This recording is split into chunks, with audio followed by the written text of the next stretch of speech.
శ్రీమాత్రే నమ. శ్రీ గురుభ్యో నమ. తదుపరి కన్యారాశి 2025 సంవత్సరము మే 15వ తారీఖు నుండి గురుగ్రహ సంచారం గమనం అనేటువంటిది ప్రారంభమై దశమ స్థానంలోకి చేరుకున్న సందర్భంగా సామాజిక స్పృహ అధికంగా ఎవరేమనుకుంటారో అని పరువు ప్రతిష్ట వీటికి సంబంధించి అధికంగా మాట్లాడడము లేదా ఆలోచించడం లాంటివి జరుగుతూ ఉంటాయి. ముఖ్యంగా చూసుకున్నట్టయితే ఈ రాశి వారికి సంబంధించి వీరు ఎప్పుడు కూడా బయట ప్రజలలో అంటే ఒక పబ్లిక్ ప్లాట్ఫామ్లో ఎక్కువగా సంచరించే వాళ్ళు ఉంటారు. విద్యార్థి దశలో ఉన్నటువంటి వారైతే టీమ్ లీడర్స్గా ఉండొచ్చు, క్లాస్ లీడర్స్గా ఉండొచ్చు. ఆ పరంగా ఏవైనా సరే వారికి కాస్త ఇబ్బందులు కలిగే అవకాశం కూడా ఉంది. ఇక ఎవరైతే ఈ యొక్క గృహిణులు ఉంటారో వీరికి కూడా ఏంటంటే కాస్త టీమ్ లీడింగ్ లక్షణాలు అధికంగా ఉంటాయి. కాబట్టి నలుగురు గురించి ఆలోచించి నిర్ణయాలు తీసుకునేటువంటి నిర్ణయాత్మకమైన నిర్ణయాలు తీసుకోవాల్సిన పరిస్థితి. ఉద్యోగస్తులు ఎవరైతే ఉంటారో ఉద్యోగానికి సంబంధించి గతం కంటే ఇప్పుడు చాలా విపరీతమైనటువంటి ఆనందకరమైనటువంటి వాతావరణంలో ఉంటారు. వారికి ఎవరైతే సపోర్ట్ చేసే వాళ్ళు ఉన్నారో వారు ఇంకా సపోర్ట్ చేయడము, ఫ్రీ హ్యాండ్స్ ఇవ్వడం లాంటివి జరుగుతాయి. కానీ మీరు ఏ మాత్రం చిన్న తప్పు చేసినా నోట్ చేసుకుంటారు, జాగ్రత్తగా ఉండండి. అలాగే ఎవరైతే ఈ యొక్క వ్యాపారస్తులు ఎవరైతే ఉన్నారో వ్యాపారానికి సంబంధించి తీసుకునేటువంటి నిర్ణయాలు చాలా తేజోవంతంగా చాలా తెలివిగా తీసుకుంటారు.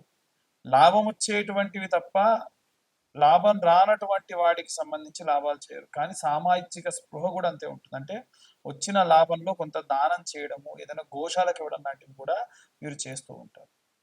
ముఖ్యంగా చూసుకున్నట్టయితే ఈ సినీ రాజకీయ రంగాల వారికి సంబంధించి గతం కంటే ఈ నెల చాలా బాగుంటుందని చెప్పొచ్చు. వీలైనంత వరకు కూడా గోగాసానికి గోవుకి ఏవైనా వీలైనంత వరకు కూడా దానం చేయడం వలన విశేషమైనటువంటి ప్రతిఫలం దక్కుతుంది. వేద పాఠశాలలో వేదం చదువుకునేటువంటి పిల్లలకి భోజనాదులు తినిపించడం వల్ల విశేషమైన ప్రతిఫలం దక్కుతుంది. అది కూడా ఈ యొక్క సినీ రాజకీయ రంగాల వారు కానీ, కోర్టు కేసుల్లో ఉన్నవారు కానీ, ఇంకే రకమైన ఇబ్బందుల్లో ఉన్నవారు కానీ వీరందరూ చేయవలసినటువంటి పని ఈ వేద పఠనం చేసేటువంటి విద్యార్థులకు భోజనాలు పెట్టించాలి. ఇవి ఈ రాశి వారికి సంబంధించి. ఇంకా అన్ని వర్గాల వారికి సంబంధించి ఎలాంటి రెమెడీస్ తీసుకోవాలి, ఎలాంటి మంత్ర పఠనం చేయాలనే విషయాన్ని మనం తెలుసుకుందాం. మే 15వ తారీఖు నుండి చూసుకున్నట్టయితే గురుగ్రహ సంచారం మారడం వలన ద్వాదశ రాశుల వారికి చిన్న చిన్న మార్పులు ఏర్పడే అవకాశం ఉంది. విశ్వావసునామ సంవత్సరంలో ఈ మార్పులు కీలకమైనటువంటి వాతావరణాన్ని, కీలకమైనటువంటి ధనలాభాన్ని కూడా ఇచ్చేటువంటి అవకాశం ఉంది. ఎట్టి పరిస్థితుల్లో విద్యార్థి దశలో ఉన్నటువంటి వారు వీలైనంత వరకు మునుముందు ఫ్యూచర్కి సంబంధించి ఎలాంటి ప్రణాళికలు తీసుకోవాలి, ఏ విధంగా ముందుకు వెళ్ళాలి అనేటువంటి వాటి మీద ఫోకస్ చేయడం మంచిది. ముఖ్యంగా వీరు సరస్వతి లేహ్యము అని దొరుకుతుందండి. ఈ సరస్వతి లేహ్యము పిల్లలు ప్రతిరోజు విద్యను అభ్యసించేటువంటి వాళ్ళు నిత్యం ఆ లేహ్యాన్ని నాలుకపై వేసుకోవడం మంచిది. దాన్ని చప్పరివ్వడం, పొద్దున్నే పరిగడుపున చేయడం మంచిది. దాని వలన గుర్తుండేటువంటి శక్తి అధికంగా పెరుగుతుంది. ఇక ఎవరైతే ఈ విద్యార్థి దశలో ఉన్నటువంటి వారు ఉన్నారో ప్రతి నెల ఖచ్చితంగా ఉలవలు తినే ప్రయత్నం చేయండి. మతిమరుపు అనేది రాదు. ముఖ్యంగా విద్యార్థులకు కావాల్సింది మేధాశక్తి. ఇంకా ఎవరైతే గృహిణులు ఉన్నారో వారు రోజు కూడా ఒక చాంటింగ్ చేయడం మంచిది. ఓం శ్రీమాత్రే నమః అనేటువంటి చాంటింగ్. అలాగే ప్రత్యేకంగా ఓం నమో వాసుదేవాయ నమః, ఓం నమో భగవతే వాసుదేవాయ నమః అనేటువంటి మంత్రపఠనం ఈ నెలలో విపరీతమైన శక్తినిస్తుంది. ముఖ్యంగా మే 15 తర్వాత నుంచి మారేటువంటి గ్రహ సంచారాన్ని బట్టి ఒక్కో రాశి వారికి ఎలా ఉంటుందో మనం ఇందాకే చెప్పుకున్నాం. ఇక ప్రత్యేకంగా ఉద్యోగస్తులు ఎవరైతే ఉన్నారో వారు నిత్యము కూడా దత్తాత్రేయ స్వామి వారికి సంబంధించినటువంటి ఏదైనా మంత్రపఠనం అనగా శ్రీ పాదవల్లభ దిగంబర, ఓం దిగంబరాయ విద్మహే పాంచజన్యాయ ధీమహి తన్నో దత్త ప్రచోదయాత్ అనేటువంటి దత్తమంత్రం విపరీతమైన శక్తినిస్తుంది. నిత్యం దీపారాధన చేయండి. గృహిణులు కానీ, ఉద్యోగస్తులు కానీ, వ్యాపారస్తులు కానీ అందరూ కూడా చేయవలసింది ఏంటంటే దీపారాధన. అది కూడా అష్టమూలికలతోని ఆవ నూనె, నువ్వుల నూనె, విప్ప నూనె, సంపెంగ నూనె, ఆముదము, ఆవు నెయ్యి, కొబ్బరి నూనె, వీటితో పాటుగా శనగ నూనె లాంటివి ఏవైనా లేదా ఏదైనా సరే, ఇప్పుడు తామర గింజల నుంచి వచ్చినటువంటి నూనె కూడా ఉంటుంది. ఈ 8 రకాలైనటువంటి నూనెలు ఒక దగ్గర కలిపి పెట్టుకొని వాటితో దీపారాధన చేయడం విపరీతమైన శక్తినిస్తుంది.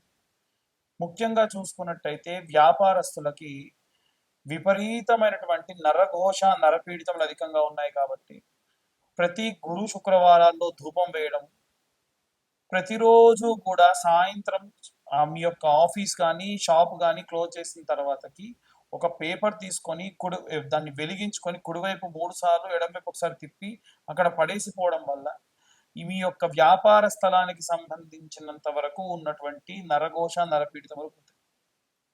అలాగే చాలామంది ఈ యొక్క సినీ రాజకీయ రంగాల వారు ఉంటారు. వారు ప్రత్యేకంగా పాటించవలసినటువంటి నియమం ఏమిటంటే మీరు నిత్యము ఉన్నటువంటి సంచారం చేసేటువంటి చోట ఎవరైనా అన్నార్తులు ఉంటే వారికి అన్నదానం చేయండి. ఈ మాసంలో అన్నదానం చేయడం విపరీతమైనటువంటి విష్ణువు యొక్క సంపూర్ణ కృప లభిస్తుంది. వీలైనంత వరకు కూడా మంచి నీటిని ఇచ్చే ప్రయత్నం చేయండి. అంటే చలివేంద్రాలు పెట్టండి. ఎందుకంటే ప్రాణం పోయే వాడి యొక్క ప్రాణం కూడా కాపాడేది ఏమిటంటే చల్లటి నీరు. కాబట్టి సినిమా రంగాల వారు కానీ లేదా రాజకీయ రంగాల వారికి కానీ ఇది పెద్ద విషయం కాదు. ఇంకా వీలైతే చల్లని మజ్జిగ ఇలాంటివి పల్చగా చేసి ఎవరికైనా సరే కాస్త విపరీతమైన ఎండలున్న చోట ప్రసాదించండి. నిత్యము కూడా కొంతమంది వీటికి సంబంధించి కార్యక్రమాలు చేస్తున్నారు. పరోక్షంగా వారికి డబ్బు సహాయం చేయండి. దాని వలన విపరీతమైనటువంటి రౌద్ర కష్టముల నుండి బయటపడే అవకాశం వీరందరికీ ఉంటుంది. ఈ యొక్క రైతులు ఎవరైతే ఉన్నారో వారు మీ మొదటి పంట ధాన్యాన్ని తీసుకొని వెళ్ళి అవి బియ్యంగా మారిన తర్వాతకైనా పర్వాలేదు, ఎవరైనా సరే అనాథ శరణాలయంలో ఆ బియ్యాన్ని దానం చేయండి. దాని వలన ఎన్నో రకాలైనటువంటి పాపభూయిష్టమైనటువంటి కష్టముల నుండి మనం బయటపడే అవకాశం ఉంది. ఇక ఈ యొక్క విడాకులు, కోర్టు గొడవలు వీటిల్లో చిక్కుకొని ఉన్నటువంటి వారు ఏమి చేయాలి అనంటే అపమృత్యు భయానికి సంబంధించింది కాబట్టి ఎవరన్నా నిత్య సంధ్యావందనం చేసుకొని జపమాచరించేటువంటి బ్రాహ్మడు మీకు తెలుసుంటే ఆ బ్రాహ్మడికి గుమ్మడికాయ, నల్లటి కంబలి, శీలలు వీటిని దానంగా ఇవ్వండి.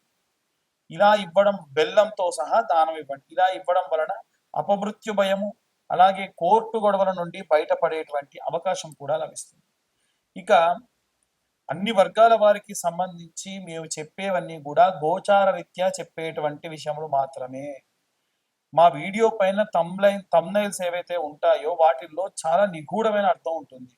దాన్ని ఎవరిని డిస్కరేజ్ చేయడానికి కానీ ఎవరిని బాధ పెట్టడానికి కానీ 100కి 100% కాదు. ఒకవేళ ఎవరైనా సరే మిమ్మల్ని ఆ తమ్లైన్స్ చూసి ఎవరైనా బాధపడుంటే అన్యదా భావించరాదు. ఎందుకంటే మా దాకా వచ్చి మా వీడియో చూడాలనేటువంటి ఇంటెన్షన్ ఒకవైపు ఉంటే దానిలో అర్థం కూడా ఇంకోలా ఉంటుంది. ఒక స్త్రీ వల్ల మీకు లాభం కలుగుతుందంటే ఎవరా స్త్రీ అండి అని ఫోన్లు చేస్తూ ఉన్నారు. నేను చెప్పేది ఒకటే, స్త్రీ అంటే మీ ఇంట్లో ఉండే తల్లి, మీ చెల్లి, మీ భార్య కూడా ఏంటొచ్చు కదా, బయట నుంచి ఎందుకు ఎక్స్పెక్ట్ చేస్తున్నారు? సో మన ఆలోచన విధానంలో ఉన్నటువంటి లోపం అది. నేను ఇప్పుడు ఎవరిని పాయింట్అవుట్ చేసి చెప్పట్లేదు, వారి వారి పరిస్థితి తగ్గట్టుగా వారు అలా ఆలోచిస్తూ ఉన్నారు. ఇవన్నీ గోచర రీత్యా చెప్పేటువంటి విషయములు మాత్రమే. పూర్తిగా మీ జాతకం విశ్లేషణతో మీకు కావాలి అని అంటే మీరు మీ పేరు, మీ date of birth, time, place కింద ఉన్న నెంబర్కి వాట్సాప్ చేయండి. పూర్తి జాతకాన్ని మీరు తెలుసుకోండి. పూర్తి జాతకం తెలుసుకోవడానికి గాను 2025 రూపాయలు అవుతాయి. ఎందుకు గురువు గారు అంత ఛార్జ్ చేస్తున్నారంటే 3 గంటల సమయం పడుతుంది, 60 నుండి 70 పేజీలు అదంతా కూడా క్రియేట్ చేయడానికి, పీడిఎఫ్ టైప్ చేయడానికి పడుతుంది. కాబట్టి మీకోసం నేను కూర్చొని 3 గంటలు ఈ పని చేస్తున్నా కాబట్టి ఆ మాత్రం ధర నేను ఛార్జ్ చేయడం జరుగుతుంది. దీనికి ఎటువంటి ఎక్స్క్యూజ్ లేదు, అన్యదా భావించలేదు. ఎందుకంటే ప్రతి ఒక్కదానికి ఒక ప్రైస్ ట్యాగ్ అనేది ఉంటుంది. దీనికి కూడా అందుకే తీసుకుంటాం. తర్వాతకి మీ జాతకం గురించి పూర్తిగా విశ్లేషణతో మీతో మాట్లాడడం కూడా జరుగుతుంది. సర్వే జన సుఖినో భవంతు. స్వస్తి.